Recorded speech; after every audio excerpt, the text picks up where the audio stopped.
y desde el Instituto Electoral se hizo un llamado, se hacen esfuerzos para que todos los habitantes del país puedan votar. Veamos cómo.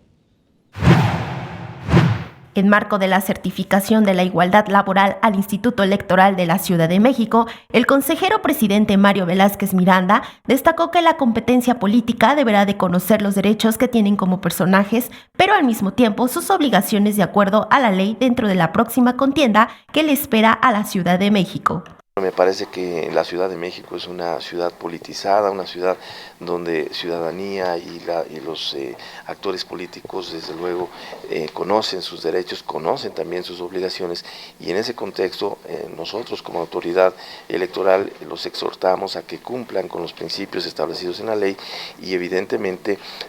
se genere una oferta política que lleve como principio el convencer a la ciudadanía y de esa manera pues tener una amplia participación. El consejero destacó que el tema de la credibilidad que se tiene por parte de la ciudadanía a las instituciones electorales es un factor que deben de trabajar y mostrar a través de propuestas que generen actos políticos positivos. Lo sabemos, las instituciones electorales, los actores políticos, tenemos un alto porcentaje de desconfianza, de poca credibilidad de la ciudadanía, y me parece que la única forma de revertirlo es hacer propuestas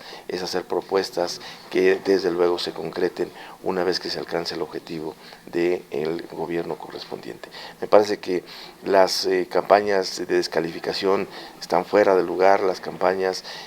propositivas son lo que hoy día puede desde luego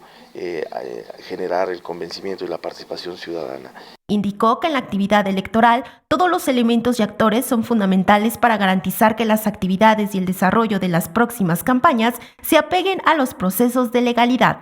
Con imágenes de Javier Martínez, María José Valencia, 21 Noticias.